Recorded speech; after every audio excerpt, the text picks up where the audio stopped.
Please welcome to the Adobe House stage, Vice President of Product Marketing and General Manager of Next Gen Creators at Adobe, Mike Polner. Hello.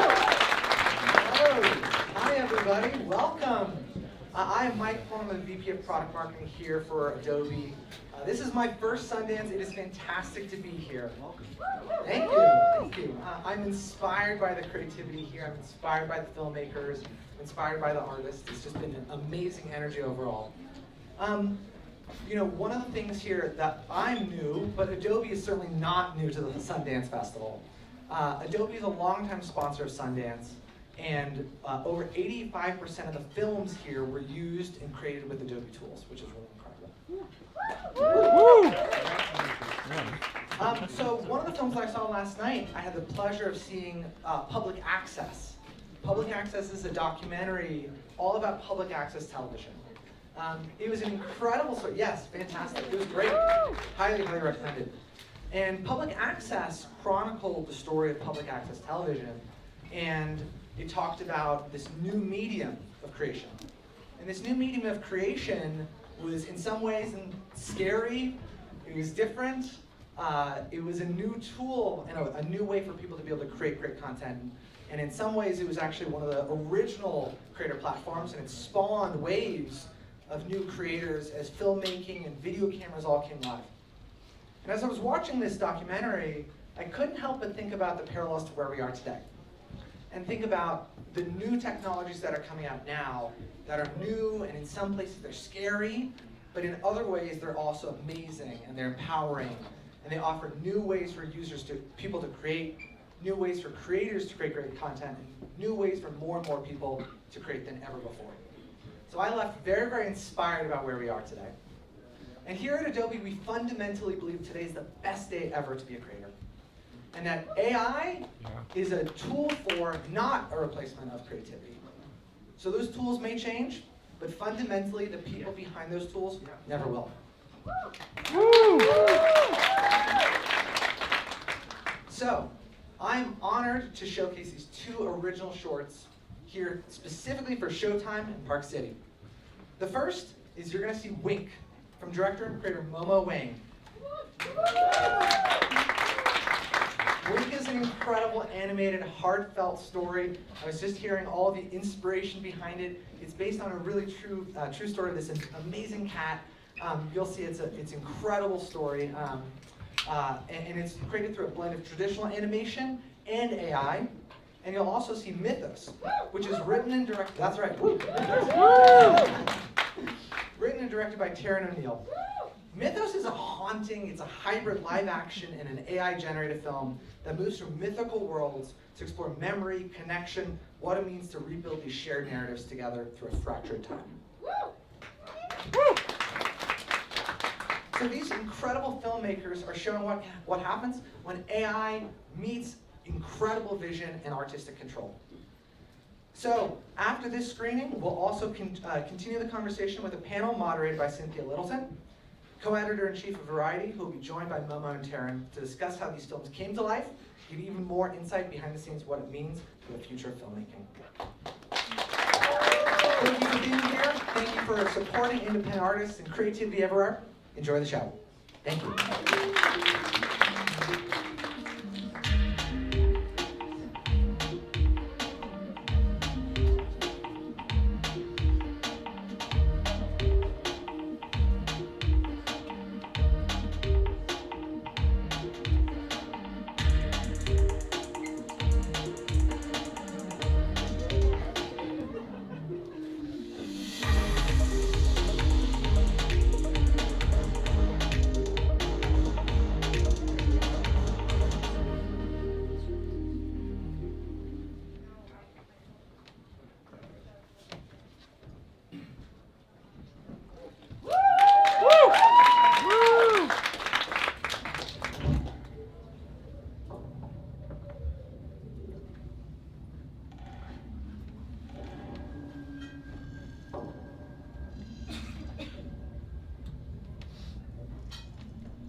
pieces of our silicon. I know you. We turned our backs on them, allowed them to be swallowed.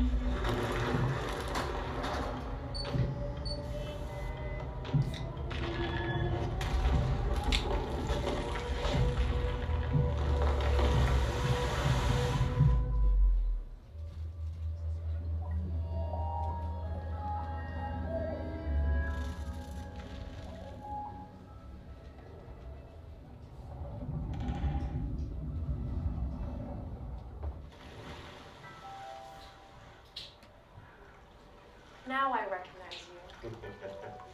It's been a while.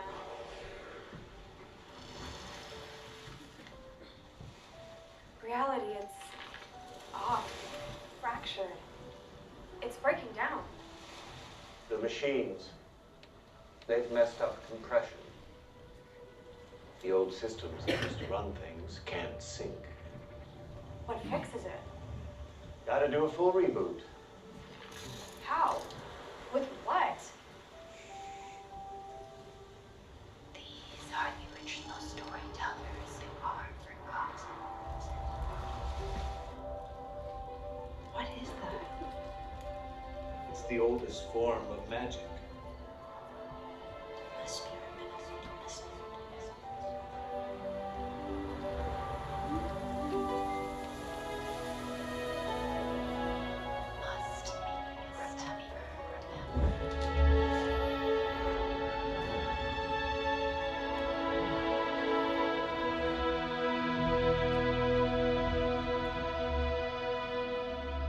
Your ride is waiting.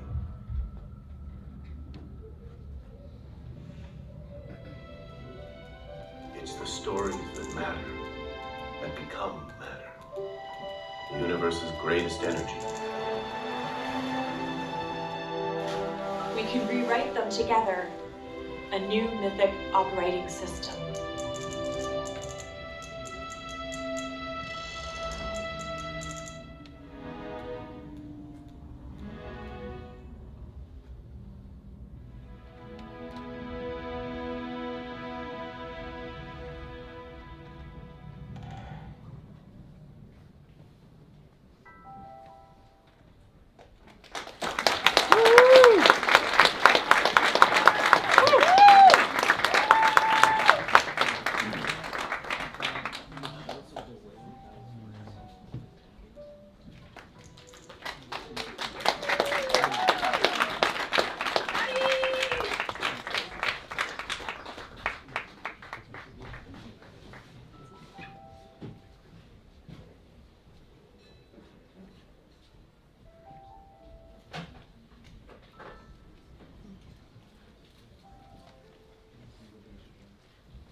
Since I was a kitten, I've been... Ah, monster! I was gonna say different, but whatever. Then, one night, everything changed. That boo-hoo-hoo act isn't gonna get you anywhere, honey. You need to transform into what they want you to be. I took my future into my own paws.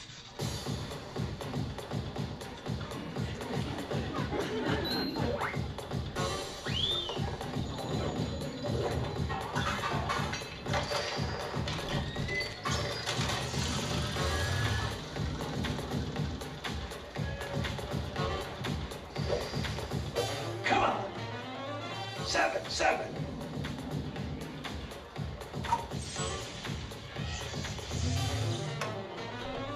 Yes! My lucky cat.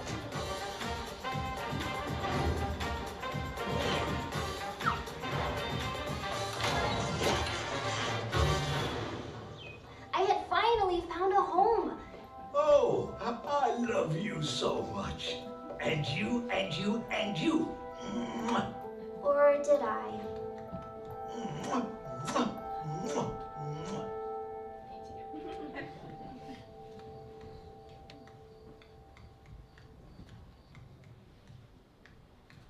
This is the new pet cafe? I don't know, that's across the street. Oh, great. See, we can't even get her to like us. We'll never get adopted. Hey, that boo-hoo-hoo act isn't gonna get you anywhere. But I can help. It's not humans who choose us. We choose humans! First things first. Eyes are the window to the soul. If you hold their gaze long enough, you'll be eating out of the palm of their hands. And don't forget smiling.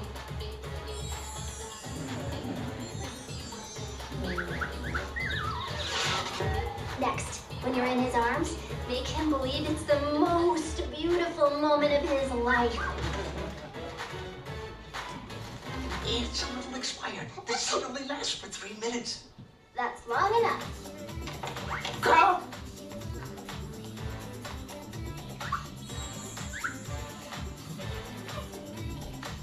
Bingo!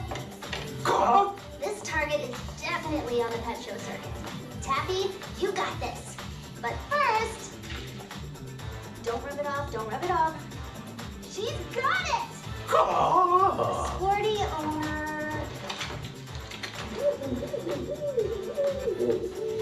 Whoa! That vicious thing.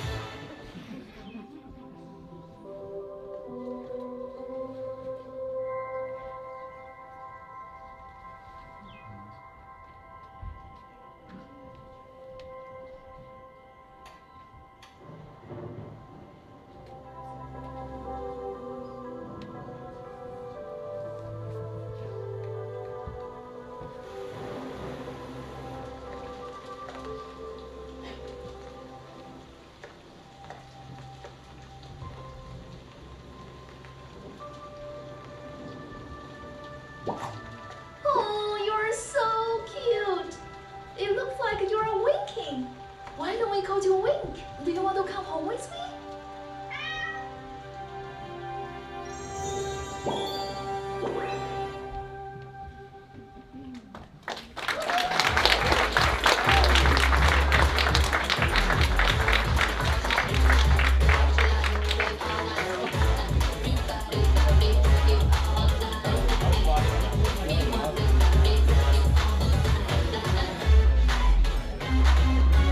Please welcome co-editor-in-chief of Variety, Cynthia Littleton. Hey everyone, thanks for joining us today. That was really fun. My goodness, it just goes to show you what the stories can grab you in just such a short time in the hands of incredible storytellers. And we are going to, as was said earlier, we are going to meet some of the people behind the tools, the creators of both of these shorts, which were so good. We're going to bring up first Taryn O'Neill, writer and director of the first one you saw, Littleton. And next up is Momo Wang, director and creator of Wang. Again, congratulations. It takes skill to grab us like that, but oh my goodness, and I love that they're two very different types of stories, but obviously empowered by the incredible tools that are now, that are now available to storytellers, and we really want to unpack just how much of the creativity that unleashed. But I would just like to start by, I know from talking to people in animation over the years that some of the hardest things are fur, scales, and feathers. And I love that you both just went right there. So let's just start. I'd love to start with you, Taryn, about that hero image of the whale is so distinctive, and it's the thing I think that really grabs people, that you just go right into the iris of the eye. Talk about, I know from talking to you a little bit ago, that was a real, talk about how you achieved that shot and what it was, what tools allowed you to give it that incredible texture, that really signals to the viewer, oh, something is amiss here? Thank you. That's a good question. So we started with a picture out of Adobe stock. So it was a sperm whale we licensed that picture. And then my amazing AI art director, Maddie, along with the team, we iterated on that picture to create a version of this whale that we could have a true emotional connection with. And we landed on this one whale. It was like a wide shot of the whale, and I'm like, this is our whale. And so from there, we really, you basically iterate from there. And I would ask, I was using Adobe Firefly on the Firefly boards, and I would go through different framings. And so I would ultimately go from a wide shot to this, like a medium wide shot. I would do different angles, and finally I got to a shot that it was the eye. And so then I was able to go into Firefly video, and I would do first frame, last frame from the medium shot to the tight eye shot. And that was what was creating that image. But the models are getting so wonderful that they are, creating that texture. Normally that would have been, a huge animation team to be able to create that kind of texture. It's the same with water. The water shots that we were able to create were, just mind-blowing for me to be able to work with. The bubbles are also incredible. Yes, Yeah, I love my bubbles. I want to talk more about the prompts, but I want to, Momo, Wink had us from the minute I ascribed Wink to be male, but Wink is a she. From the minute she just peeks her little head out from that trash pile, I mean, if your heart doesn't flutter at that point. But tell us about what you found were some of the most challenging aspects to iterate and create with Wink. And Momo, you have an incredible background. We'll talk about that a little bit more, but you have an incredible depth of experience in animation. So I'm not surprised, but I'd love for you to talk about what tools and what allowed you to just get that furry face that just grabs us right from the start. Thank you. Yeah. So actually, the Wink, that's based on a real rescue cat I have. I usually did a lot like hand drawing and then like sketch for a Wink. Originally, so she lose one eye to abuse. When the first time saw his picture on SPCA website, I knew I was taking him home. Like the real cat was male. Yeah. So I did a lot of hand drawing, and then the first one I'm gonna do the character design. So I put the image, my sketch, into the Nano Banana on Adobe Firefly, and then turn into the 3D model. And then I combine 5 to 10 images together on Photoshop to make it originally. And then that's the Wink we can see. We also 3 views, everything. And then you can see there's a lot of complex shots in there. So I can tell there were 3 challenges we've been facing. That's the most. One is the lip syncing. That we talk about like the fur, water. That's the most hard thing to do. Even especially for AI filmmaking, lip syncing is one of the biggest challenge. Especially that's animal. If you see the shots for the chameleons talking like, oh, you have to learn, blah blah. So we generate that shot for many times. Because on that shot, we need the lip syncing. The same time, he need to slowly move. Also, we need the color to change plus glow. So if you combine to hit a few targets on the same shot, that's really difficult. Also, the same time, another shot, that's when Wink blow the perfume. That's the dog have to talk. She has to talk, and she has to make the movement. So that's really difficult. Also, like when we see the casino, the rat that's throwing the cheese ball, we go to all the underground like structures. That's the most challenging shots for this film because all the movement logic is hard for AI to understand. How the cheese ball to hit the first, and then the ball to fall, and then the roll keep rolling. So all the logic we generate for many times. Yeah, so all the challenge we perfectly handled. And then that's because on my team, we have the professional filmmaking background. We still require the professional expertise. Absolutely. Can you talk about how using Firefly and other tools, how the workflow to make both of these shorts, how your workflows, again, you both have experience as filmmakers, how it would have been probably so different 10 years ago if you were trying to achieve the same visual effects? Yes, it's a completely different workflow, and the time was compressed greatly to make this in a month. So we basically edited the movie before we were generating the video or going to the green screen stage for the actors. So I had original images that were basically my keyframes, and then we were storyboarding it. So we weren't going to have a huge opportunity to have all these different takes with the actors. We had to really pre-visualize, but because of the Firefly boards, you can pre-visualize.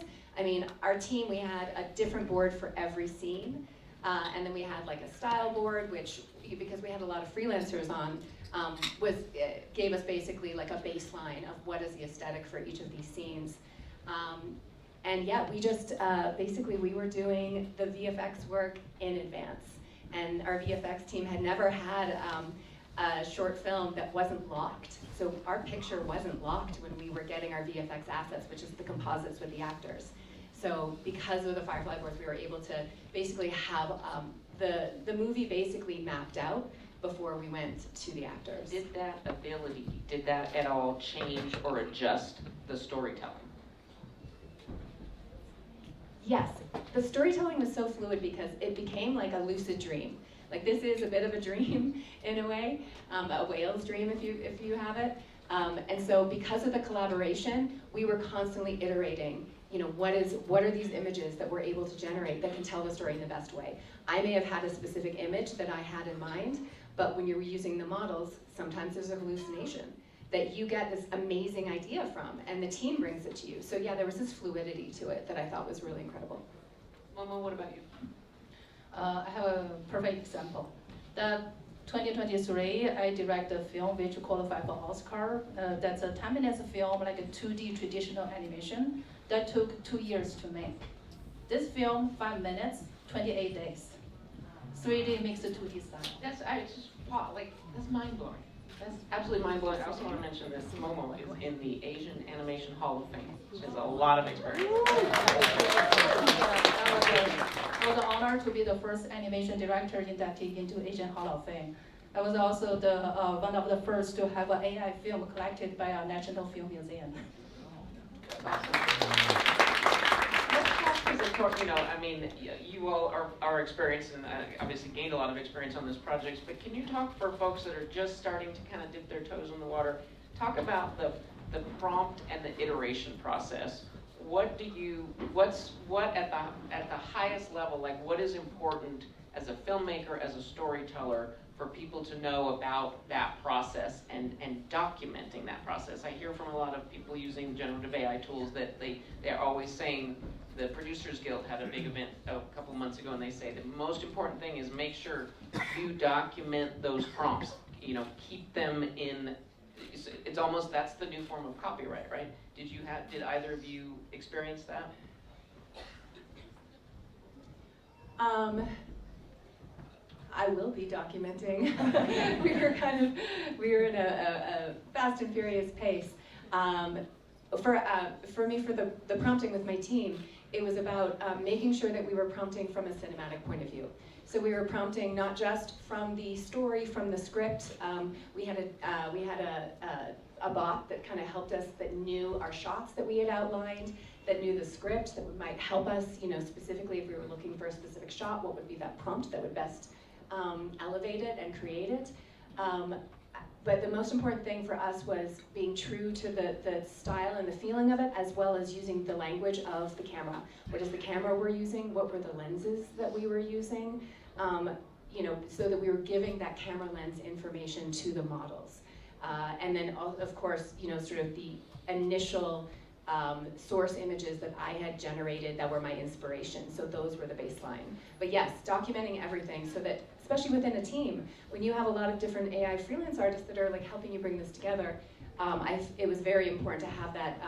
We would have in the style board, we would have all of the prompts laid out that were like the key prompts for our key scenes. I guess in the process, there's a natural, you're going to have that file, but again, they couldn't have stressed enough. Momo, what about you in terms of what was important for you to make sure that you had that sort of record of each step that you took? So first of all, document everything. And then also at the same time, because I just shared that the way where I make all the layout and the images, designs, I combine many things together. So like that will be keep like my idea that's original.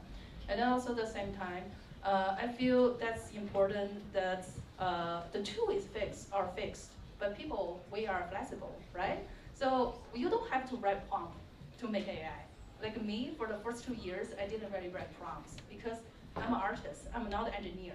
I can't write a perfect, amazing prompt. That's not my specialty, right? So I only do image to image. So you always have the limit tool, but you can do unlimited way to use it. Taryn, talk about, you had 2 live action actors in your film. Can you talk about the sort of degrees of manipulation that once you got that raw footage, how did you manipulate them? The scenes of the young woman in the bubble are just, seeing that bubble move like that was stunning. That's thanks to Maddie. We have some of the folks that worked on your short are in the house here.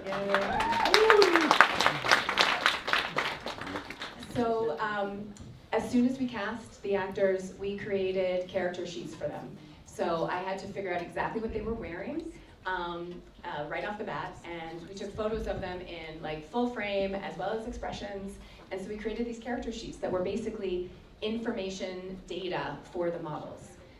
So there was 2 types of ways we used the actors, that we collaborated with the actors. And I'm a former actor of 20 years. It was incredibly important that we show live performance in this. We filmed them on a green screen stage, and then we composited them into the worlds that we created with AI. And then we also created pure generative AI shots that were based on their digital doubles. So we had consent from them to create these digital doubles. Now these aren't like the digital doubles that big fancy companies do, like a James Cameron. This was a character sheet that informed, one picture that informed the model of what these characters would look like. So we created these wide shots, over-the-shoulder shots. They are not in those shots at all. They were purely generated by AI. So anytime you saw the actor expressive and speaking dialogue, that was composite work. So we shot them on a green screen with AI backgrounds. We had a very talented VFX team that made it look very, composited and synonymous with, reality that we created. And then all the other shots you saw of them, we created that purely in AI. So we matched the AI shots with the composite shots. And I'm really proud of how it turned out that way. How was the experience for the actors? Did you talk to them about it? Like, did they, as a fellow actor? Yeah. So both actors, when I was talking to them, they were both very reticent. They're like, narrative around AI and acting is very negative, understandably. They think they're being replaced. And I was like, no, we're putting you in a world that's really exciting.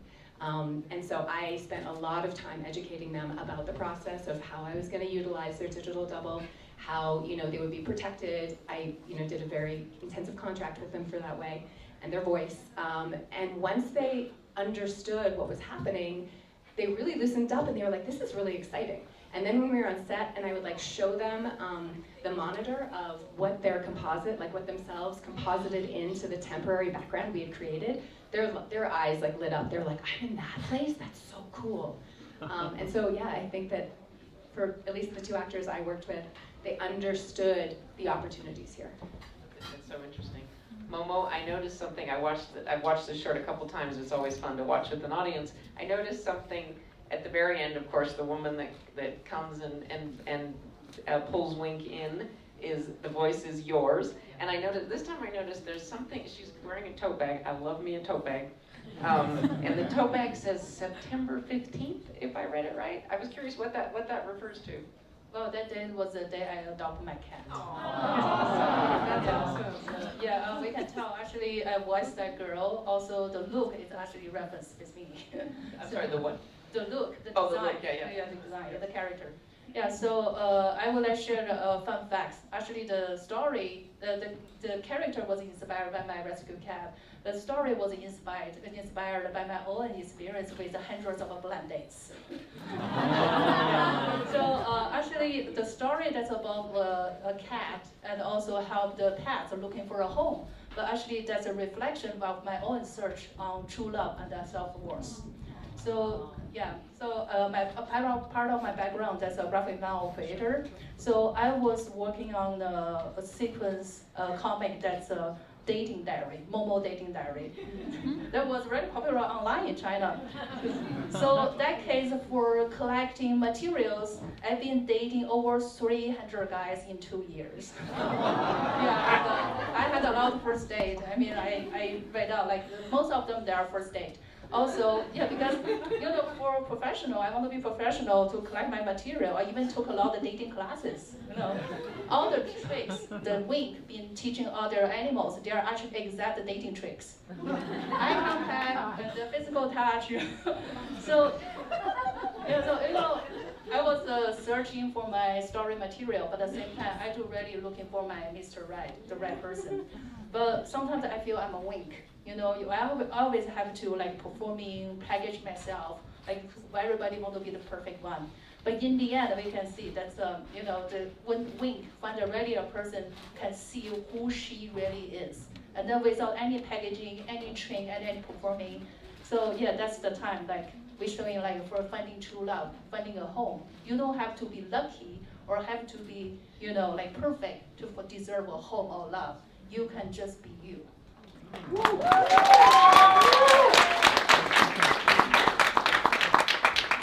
most human of inspirations behind both of these films.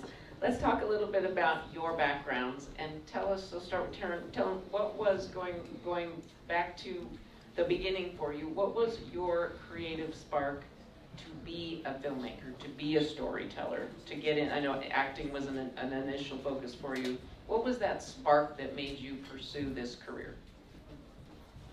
Actually, it was my intense curiosity about understanding the universe.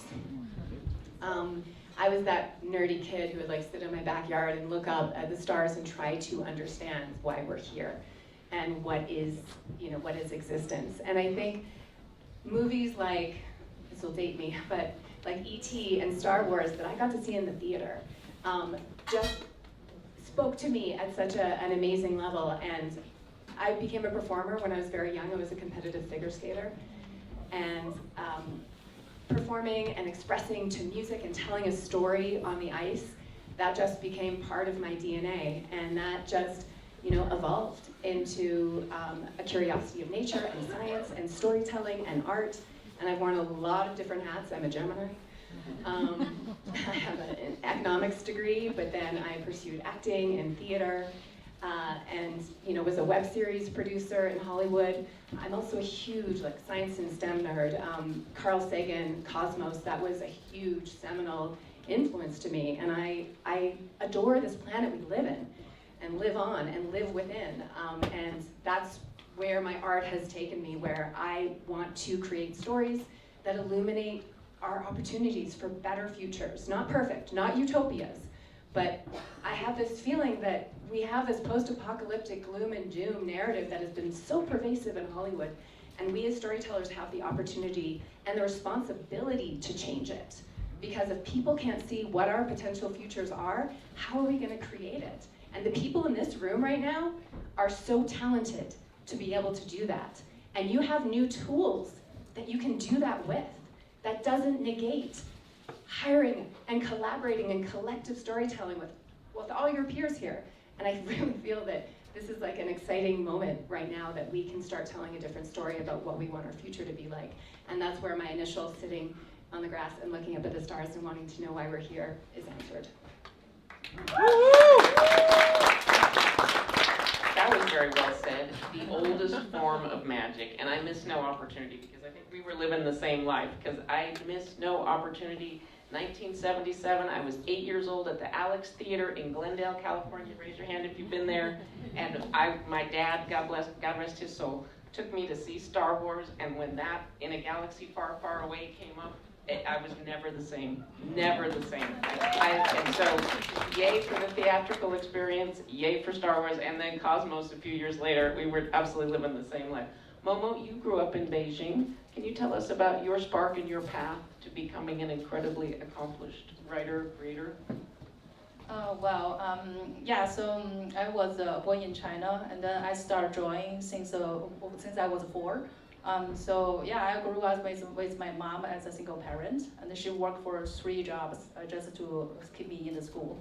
And then, so I still remember when being a kid in the winter, like everybody have a new shoes, but I only still wearing the summer old shoes. I asked my mom why. She looked at me and say, well, everything you have now, that's all I can give you. For anything you want more, you have to go get yourself. That became my life motto. And then something later happened. That's when I got in one of the best animation school in China. And then in my 3rd year, there was a big interesting timing that the chatting app that was got popular, blooming in China. So I created a character called Tuski, and then turned into the sticker and post online. They went viral across over 10 countries. 6 months later, I sold the copyright to Warner Brothers. And then I think that's meaning bigger than the career milestone to me, because I called my mom and said, Mom, starting today, you don't have to work anymore. That is an amazing story of diligence. Did Warner's, did they do anything with the character, or did you have it back? They grow it to be a global phenomenon. Yeah, I mean, they have a TV shows like a movie, and the themed restaurant, like everything merchandise. You can search online the Tuski merchandise. Oh my God! Well, as you say, that's the call to mom. That is fantastic. Well, as our time goes short here, I'd love for both of you to talk about, like, is there anything super specific about your experience, or even anything you'd like to leave this audience with about not being afraid of embracing generative AI tools? Because I think this conversation has underscored that it is always going to be humans telling these stories. I would like to dispel the myth that somebody goes on their lunch hour and makes a great AI film. The only way that MythOS was made was by the collaboration of a lot of really talented, passionate people. I think that storytelling, because of the shift into digital streaming, has become so siloed. I sort of had that image up there of like the people in the bubbles creating their own work. We need to start creating together again. We need myths that are pervasive and collective and group storytelling. So in moving into this new paradigm of entertainment, of storytelling, do it together. Find your tribe. Tell stories together. Your personal story is incredible, but let's do it all together. And I think that it's just going to give us an opportunity to create some narratives that are going to be able to shift, the world. So use the tools, but do it together. I totally agree. I feel the same. Also, I would like to say, like, keep like open-minded, like never stop like trying, and then like everything you say, just go do it, make it happen. Sometimes like doing imperfect is not that important. Just make it happen is more important. Also, yeah, some thoughts I really agree with that. So I feel like I just shared, like the tools are fixed, the people are flexible. So we can actually use a tool to have complete your dream. So every time when I finish, even though we are working on AI film, it still requires a lot like professional filmmaking background. And then it's more, every time after I finish an AI film, it's the most touched and the most impressive for me. That's about the whole team, the professionalism, the passion, and then the creativity and the behind the person, which is the group of the people, amazing artists, the amazing kind-minded people work together to build something beautiful. That's something the moment is never replaceable. Oh my God. Well, I think the audience can feel the creative spark and excitement that you brought and the tools have helped unleash. Thank you so much for your time. Thank you for your work, and appreciate you all sticking with us. Thanks.